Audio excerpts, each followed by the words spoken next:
Hello दोस्तों, स्वागत आप सभी का इंडिया के उभरते हुए चैनल एग्जाम तक वारियर्स पर। दोस्तों, आज हम बात करने वाले हैं परसेंटेज पार्ट नंबर 3 की, जो कि लास्ट पार्ट है।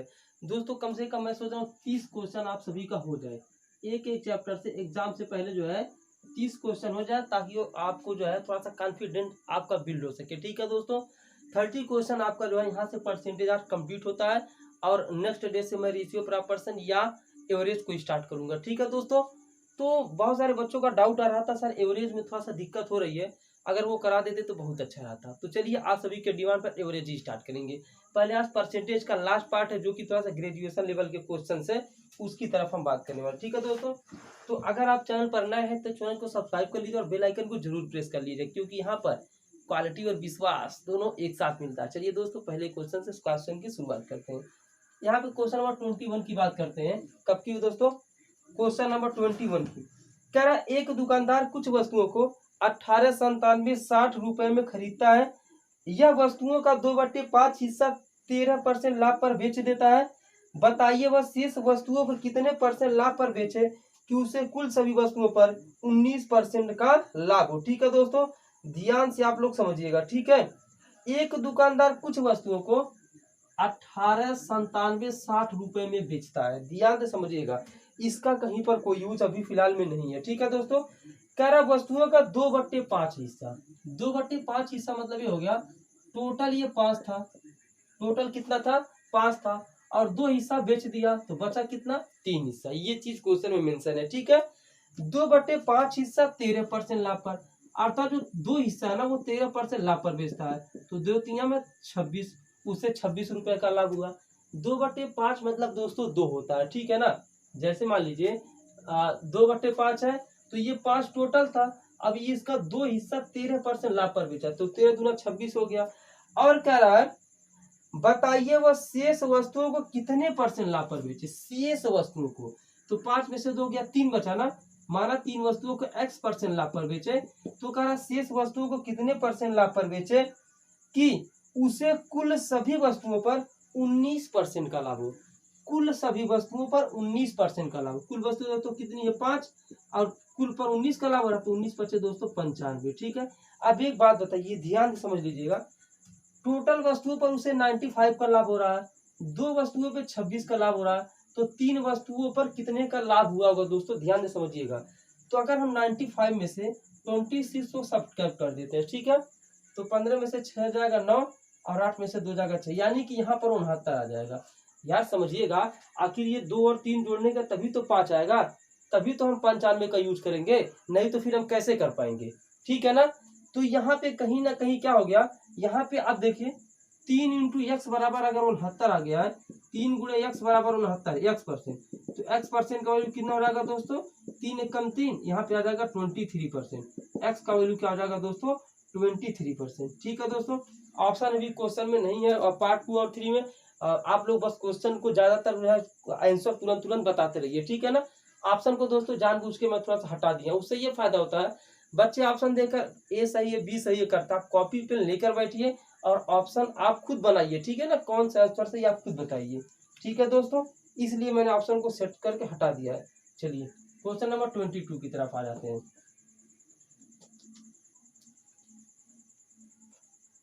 क्वेश्चन 22 कह रहा है, एक दुकानदार कुछ वस्तुओं को खरीदता है। एक दुकानदार क्या करता है? कुछ वस्तुएं खरीदता है। वह उन वस्तुओं का 3/4 हिस्सा 20% लाभ पर बेचता है। 3/4 हिस्सा, यानी कि जो 3 हिस्सा है ना, वह 20% लाभ पर बेचेगा, तो उसे कुल कितना लाभ होगा? 20×60 का उसे लाभ हो जाएगा। ठीक है ना दोस्तों, यहाँ भी परसेंट लगाएंगे, यहाँ भी परसेंट से परसेंट हट जाए, परेशान मत रहिएगा। तो वह वस्तुओं का 3/4 हिस्सा 20% लाभ पर बेचता है, और शेष बची हुई वस्तुओं का क्रय मूल्य पर बेचता है। ध्यान से समझिएगा, शेष बची हुई वस्तुओं का क्रय मूल्य पर बेचता है। तो बताइए उसे कुल सभी वस्तुओं पर कितने परसेंट का लाभ होगा? उसे बची वस्तुओं का क्रय मूल्य पर बेच देता है। कितने पर बेचता है? क्रय मूल्य पर। अभी एक बात बताइए, बची हुई वस्तुएं दोस्तों कितनी है? 4 में से 3 जाएगा, 1 वस्तु बची है। कितनी वस्तुएं बची है दोस्तों? 1 वस्तु पर बची है। कह रहा शेष बची वस्तुओं का क्रय मूल्य पर बेच देता। क्रय मूल्य का मतलब ये होगा दोस्तों, अब मान लीजिए मैंने 20 रुपए का चीज खरीदा और मैंने 20 ही रुपये में बेच दिया, तो ना मुझे फायदा हुआ ना मुझे नुकसान हुआ। यानी कि यहाँ पे हमें क्या हुआ, 0% का क्या होगा दोस्तों, ना फायदा हुआ ना नुकसान हुआ, यानी कि यहाँ पे 0 आ जाएगा। जब कभी भी क्रय मूल्य पर बेचेगा दोस्तों, और मैंने 50 रुपये का चीज खरीदा, 50 रुपये में ही बेच दिया, तो मुझे फायदा थोड़ी ना होगा, इसीलिए यहाँ पर 0 करना पड़ा है। अब कह रहा है जो है कुल वस्तुएं चार वस्तुओं को एक्स पर बेचेगा, तो ध्यान से समझिएगा दोस्तों अच्छे तरीके से। यार कह रहा है बताइए उसे कुल सभी वस्तुओं पर कितने परसेंट का लाभ होगा। तो माना कुल वस्तुएं 4 है, 4 थी, 4 वस्तुओं पर x% का लाभ हुआ, इधर जोड़ने पर कितना 60 आ रहा ना, तो 4 गुणे x बराबर अगर 60 है दोस्तों, तो x बराबर 4 से 60 में भाग करेंगे तो 15% नहीं आएगा, कितना आ जाएगा 15%। अर्थात जो यहाँ पे सभी वस्तुओं पर कितने परसेंट का लाभ होगा, तो इसका आंसर हो जाएगा 15% का दोस्तों क्या हो जाएगा, लाभ हो जाएगा। अब समझ में आया या नहीं आया दोस्तों। इस तरह के क्वेश्चंस को ना आप लोग ऐसे ही करिएगा तो ज्यादा ही बेटर होगा, ये काफी अच्छा मेथड है। ठीक है दोस्तों, क्वेश्चन नंबर 23 की तरफ आते हैं।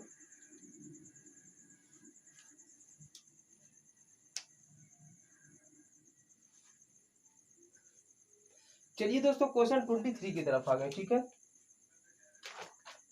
कह रहा है एक व्यक्ति अपनी आय का 75% क्या कर देता है, खर्च कर देता है।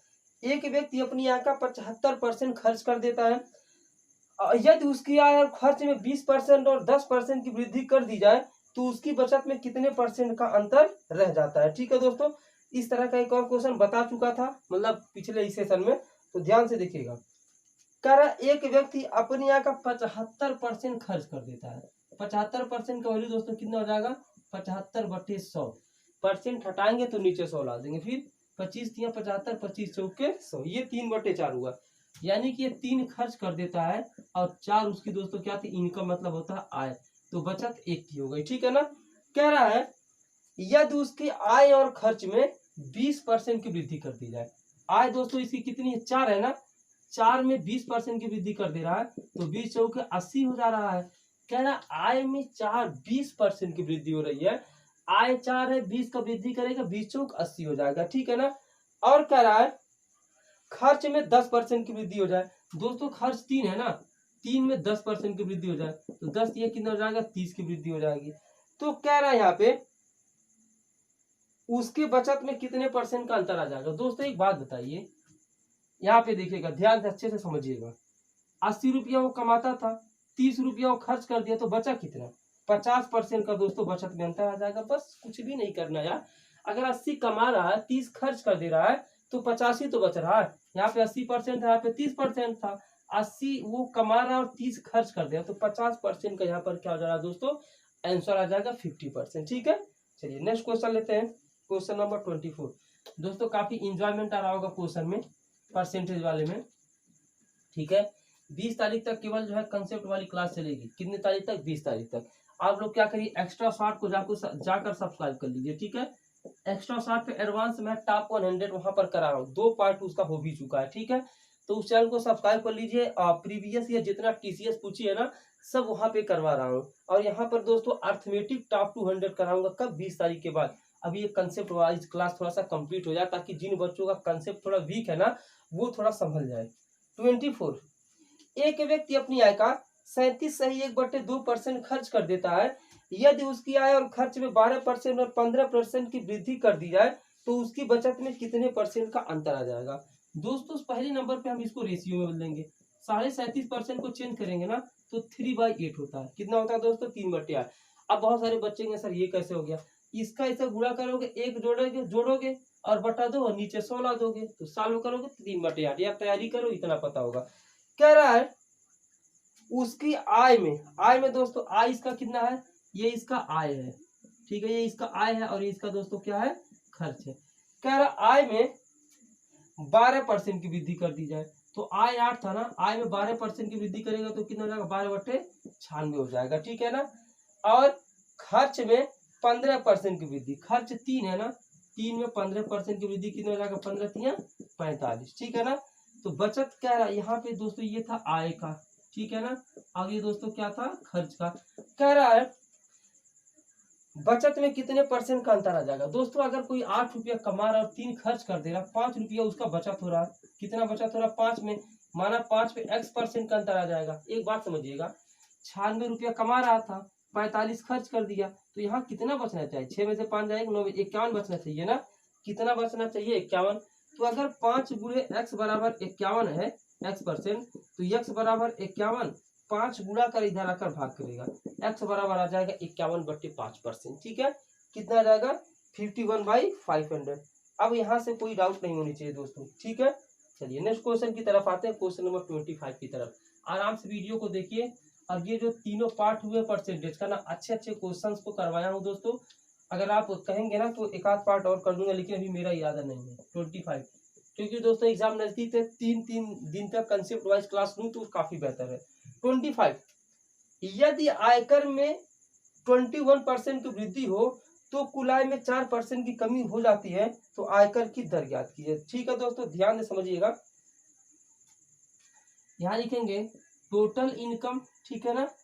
कह रहा है यदि आयकर में 21% की वृद्धि हो जाती है, यानी जो टोटल इनकम है, आयकर है, वो 21% की वृद्धि हो गई, ठीक है ना। तो कुल आय में 4% की कमी हो जाती है, तो जो नेट इनकम उसका है, नेट इनकम है, उसमें क्या होता है दोस्तों? 4% की क्या हो जाती है? कमी हो जाती है, ठीक है ना। तो कह रहा आयकर की दर ज्ञात कीजिए। ध्यान से आप समझिएगा, यहाँ पे क्या करेंगे?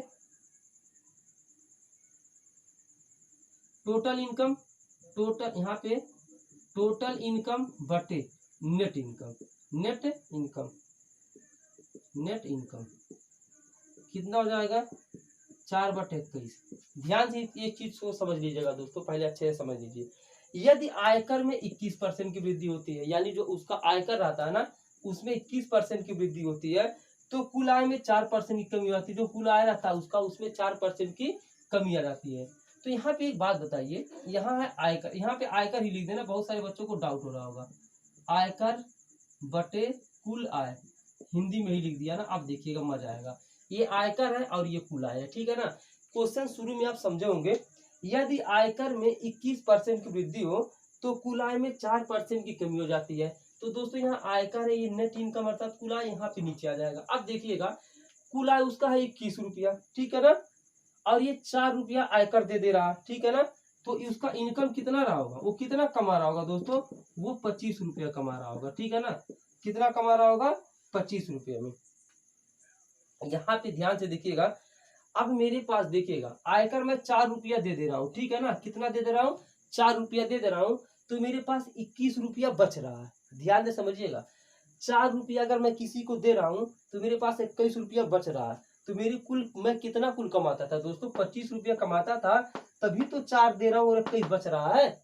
यही कंडीशन यहाँ पे बनेगा, ध्यान से समझिएगा, गलती मत करिएगा। ठीक, एक बार और समझ लीजिए। यदि आयकर में 21% की वृद्धि हो गई, तो यहाँ पे 21 कर दिया, 21% की वृद्धि हो गई, तो कुल आय में चूंकि ये बढ़ रहा तो ये घटेगा ही घटेगा। दोस्तों आपको ऐसे सवालों में क्या करना है ना, कुल आय में इसके लिए जोड़ देना है, ठीक है ना। 21 4 25, तो कह रहा आयकर की दर क्या हो जाएगी? दर हो जाएगा 4 रुपया दे रहा है और कुल आय कितना है? 25, और 100 का कर देंगे गुणा, बस 25 से कम 25, 25 चौके 100, 4 चौके 16% हमारा दोस्तों क्या हो जाएगा? करेक्ट आंसर हो जाएगा। अगर ये क्वेश्चन फिर भी नहीं समझ में आया ना, तो एक चीज जान लीजिए, इसको आप जोड़ दीजिएगा, ठीक है ना। जोड़ने पर कुल आय निकल जाएगा, और जितने परसेंट की कमी है वो ऊपर करके 100 से गुणा कर दीजिएगा, ठीक है ना। अगर ये चीज नहीं समझ में आया तो चलिए 26। वैसे दोस्तों समझ में आ जाएगा, कोई ऐसी बड़ी बात नहीं कि बहुत टफ क्वेश्चन है। 26 कह रहा है, एक विद्यार्थी ने किसी संख्या को 5/3 से गुणा करने के स्थान पर इसे 3/5 से क्या कर दिया? गुणा कर दिया, ठीक है ना। यानी कि ध्यान से देखिएगा, 5/3 था, ठीक है ना, और यहाँ है 3/5। एक चीज समझिएगा, 5/3 से गुणा करना था, उसने 3/5 से गुणा कर दिया, ठीक है ना। तो एक ऐसी संख्या, पहली बात ले लीजिए, जो दोनों से कट जाए। तो दोस्तों 15 ले लिया, क्योंकि 3 से भी कट जाएगा और 5 से भी कट जाएगा। तो 3 एकड़ में 3, 3 पचे 15, ये 25 हो जाएगा, और ये 5 एकड़ 5, 5 दिया 15, 3 का 9 हो जाएगा। ये 25 हो गया, ये 9 हो गया, ठीक है ना। अब एक बात बताइए, 25 और 9 कितने का यहाँ पे डिफरेंस आ जा रहा है? 25 और 9 16 का डिफरेंस आ जा रहा है ना। कितने का डिफरेंस आ रहा है? 16 का, और ये हमेशा नीचे रहता है, और 100 का दोस्तों कर देंगे गुणा, कितना हो जाएगा? 25 एकम 25, 25 चौके 100 और 16 चौके 64% दोस्तों क्या हो जाएगा, इसका करेक्ट आंसर हो जाएगा। जो क्वेश्चन नंबर 26 है, क्वेश्चन नंबर 26 का आंसर 64%। चलिए क्वेश्चन 27 पर आ जाते हैं। क्वेश्चन 27 है, यदि चीनी के मूल्य में, अब देखिएगा थोड़ा सा ये वो वाला क्वेश्चन है ना जहां से बच्चे जो है क्या रहते हैं, डाउट में रहते हैं, इसलिए अच्छे से देखिएगा। यदि चीनी के मूल्य में 30% की कमी कर दी जाए तो सबसे पहले हमें क्या करना है, माना संख्या 100 है, कॉपी पेन लेकर बैठिए दोस्तों, आ रहा आंसर तुरंत बताइए। कह रहा यदि चीनी के मूल्य में 30% की कमी कर दी जाए, तो माना चीनी का मूल्य पहले 100 था, अब यहाँ पे क्या कर दिया है 30% की कमी, तो जब 30% की कमी करेगा तो घटाएंगे, तो यहाँ 70 हो गया, ठीक है। और कह रहा है तो अपनी खपत में कितने परसेंट की वृद्धि करे कि खर्च में 10% की कमी हो जाए। खर्च में दोस्तों कितनी की कमी कर रहा है, 10% की, यहाँ भी 10 घटाएंगे तो 100 में से 10 गया 90 बचा, कितना बच गया 90 बचा, ठीक है ना। ये चीज यहाँ तक आप समझ लीजिए। अब ये जो होता है दोस्तों, ये वास्तविक खपत होता है, क्या होता है, वास्तविक खपत, ध्यान समझिएगा। इसे हम बोलते हैं वास्तविक खपत और इसे हम बोलते हैं वर्तमान खपत। क्या बोलते हैं, वर्तमान खपत, ये चीज जान लीजिएगा दोस्तों, नहीं तो फिर आपके लिए दिक्कत हो जाएगी। ये जो इधर वाला होता है ये वास्तविक खपत होता है। वास्तविक खपत मतलब ये होता है कि जो उसका वास्तविक खपत जो होता है हमेशा के लिए वो, और वर्तमान जो प्रेजेंट टाइम में चल रहा है। अब ये क्या रहा दोस्तों, ध्यान से समझिएगा, पहले वो कितना खर्चा करता था 70, अब कितना खर्च कर रहा है 90, समझ में चीज आ रहा है ना। पहले वो क्या करता था 70 किलो कोई चीज खरीदता था, अब वो कितना खरीद रहा है दोस्तों 90, यानी कि कितने की वृद्धि हो गई दोस्तों, 20 की वृद्धि हो गई, कितने की 20 की। और हमेशा वास्तविक खपत तो क्या करेंगे, नीचे करेंगे, तो 20/70 गुणे 100, तो कितना हो जाएगा, 0 से 0 कैंसिल, 20 का 10 में गुणा करेंगे 200, 200/7% हमारा क्या हो जाएगा दोस्तों, 200/7 दोस्तों क्या हो जाएगा, करेक्ट आंसर हो जाएगा। एकदम इजी क्वेश्चन है दोस्तों, इसमें कुछ भी नहीं करना था जो कि आप डाउट में आ रहे हो, ठीक है। चलिए एक और बेहतरीन लेवल का क्वेश्चन लेते हैं ना, जो बहुत बार एग्जाम में पूछा जाता है। ये 10 प्लस, ये ग्रेजुएशन लेवल का क्वेश्चन, क्वेश्चन नंबर 28 कह रहा है, यदि चीनी के मूल्य में 20% की वृद्धि हो जाए, ठीक अच्छे से समझिएगा, ये क्वेश्चन एग्जाम में आ सकता है। यदि चीनी के मूल्य में 20% की वृद्धि हो जाए तो उसके कुल खपत में 6 किलोग्राम की कमी आ जाती है। कितने की कमी आ जाती है, 6 किलोग्राम की। और उसके कुल खर्च में 5% की वृद्धि हो जाती है, तो चीनी की वास्तविक क्या करिए, खपत ज्ञात करिए, ठीक है। यदि चीनी के मूल्य में 20% की वृद्धि हो जाए, ठीक है ना, हमारा चीनी का मूल्य पहले 100 था, 20% की अगर हम वृद्धि कर देते हैं तो इसका मूल्य हो जाता है 120 रुपया प्रति किलोग्राम, ठीक है, 120 रुपया प्रति किलोग्राम। और ये क्या होता है, ये होता है वास्तविक खपत। ये जो भी रहता है ये वास्तविक की ही बात करेगा, ठीक है, वास्तविक खपत। आगे कह रहा है, और उसके कुल खर्च में 5% की वृद्धि हो जाती है, जो उसका खर्च रहता है 5% की वृद्धि होगा, तो यहाँ पर 105 हो जाएगा, ठीक है दोस्तों। अब यहाँ देखिए दोस्तों, कह रहा है कुल खपत में 6 किलोग्राम की कमी आ जाती है। पहले 120 किलोग्राम खरीदता था, अब 105 किलोग्राम खरीदता है। कितने का डिफरेंस दोस्तों आ गया, यहाँ पे 15 किलो का डिफरेंस आ गया। तो कह रहा है यहाँ पे कह रहा है कि 6 किलोग्राम की कमी है, यानी कि जो 15 का वैल्यू है ना वो 6 के बराबर दिया है, एक का वैल्यू क्या आ जाएगा 6/15। तो कह रहा है वास्तविक खपत ज्ञात करिए। दोस्तों वास्तविक खपत कितना है, वास्तविक खपत 120 है, तो बस कितना हो जाएगा, 15 करने 15, 15/120, 8×48 किलोग्राम, यही हमारा आंसर हो जाएगा। एक बार और इस क्वेश्चन को देख लीजिए, ठीक है। कह रहा है यदि चीनी के मूल्य में 20% की वृद्धि हो जाए तो 100 में 20 जोड़ दें, 120 हो गया, ठीक है ना। और कह रहा है खपत में 6 किलोग्राम की कमी आ जाती है, उसको भी छोड़ दीजिए, और उसके कुल खर्च में 5% की वृद्धि हो जाती है, तो 100 में 5 जोड़ेंगे तो 105 हो जाएगा, ठीक है ना। पहले जहां वह 120 खरीदता था, अब वह यह वर्तमान ये खपत होता है, इसको बोलते हैं वर्तमान खपत।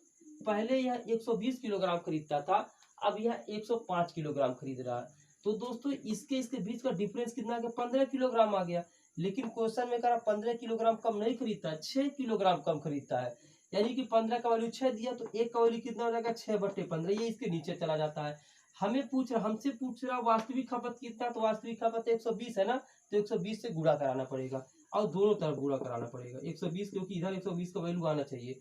तो 15 करने 15, 15 8 120 और 8 और 6 का गुणा कर देंगे 48 किलोग्राम दोस्तों हमारा करेक्ट आंसर हो जाएगा। ये क्वेश्चन काफी इंपॉर्टेंट है दोस्तों, इस वजह से मैंने इसको थोड़ा आराम से समझाया, थोड़ा टाइम लेकर समझाया। ठीक है, चलिए क्वेश्चन नंबर 29।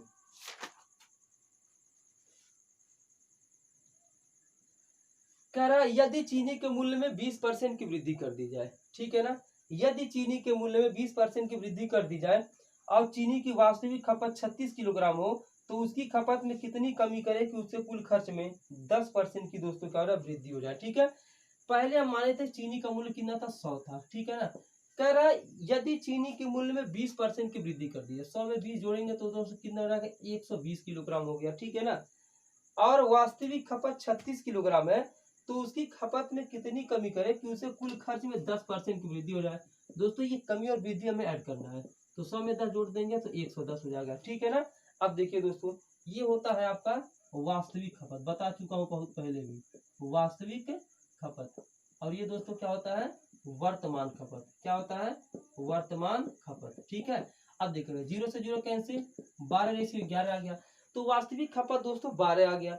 तो कह रहा वास्तविक खपत जो उसका 12 नहीं 36 किलोग्राम है, कितना गुना अधिक है दोस्तों, 3 गुना अधिक है। तो कह रहा है, ध्यान से समझिएगा, मजा आ जाएगा, ठीक है ना। अगर दोस्तों यहाँ देखिएगा, पहले 12 किलो खरीदता था, अब 11 किलो खरीद रहा है, एक का अंतर आ गया ना। कह रहा कितने, मतलब उसके कुल खर्च में 10%, क्वेश्चन पूछा है उसकी खपत में कितनी कमी करें, मतलब कितने परसेंट की कमी करें। तो यहाँ पे एक, यहाँ देखिए 12 पहले खरीदता था, अब 11 खरीद रहा, एक की कमी हो रही ना। अगर दोस्तों यहाँ देखिएगा 12, ये वास्तविक खपत कर 12 नहीं 36 से 3 गुना अधिक है, तो ऐसे ही जो एक की कमी कर रहा वो भी एक नाव के 3 गुना अधिक 3% की कमी वो दोस्तों कर रहा है, ठीक है ना। कितने परसेंट की कमी कर रहा, 3% की। अब बताइए समझ में आया या नहीं आया। एकदम इजी लेवल का क्वेश्चन है दोस्तों। क्वेश्चन नंबर 30 की तरफ आ जाते हैं, ठीक है। कह रहा है किसी वस्तु का मूल्य 75 था, ठीक है ना, पहले किसी वस्तु का मूल्य 75 था, पहले में जो है क्या किया गया, 20% की वृद्धि कर दी गई, ठीक है। ध्यान से समझिएगा, 20% का वैल्यू होता है दोस्तों 20/100, 20 से कम 20, 20/100, यानी कि पहले 5 था, एक जोड़ेंगे तो 5 से 6 हो गया, ठीक है। और कह रहा बाद में 20% की कमी कर दी गई, यानी कि पहले 5 था, एक की कमी हो जाएगी 4 हो जाएगी, ठीक है ना। अब कह रहा किसी वस्तु का मूल्य 75 था, इधर देखिए ये गुणा करेंगे 55 25 और ये हो जाएगा 6 24। ये पहले का था, ये क्या था, पहले का, और ये क्या था दोस्तों, बाद का। कह रहा पहले का 25 नहीं था, क्वेश्चन में दिया 75 था, कितना गुना अधिक है, 25 या 75, 3 गुना अधिक है। तो ऐसे जो बाद का मूल्य वो भी 24 होगा, 3 गुना अधिक 72 हो जाएगा, ठीक है। यार इस तरह क्वेश्चन पे यार कोई बहुत ऐसा नहीं है कि जो बहुत ज्यादा टफ क्वेश्चन है और आप करने में थोड़ा सा दिक्कत महसूस करें, ठीक है। दोस्तों बताइए यहाँ तक समझ में आया कि नहीं आया। मैं सोच रहा अभी कुछ और क्वेश्चन आप सभी के लिए करा दूं।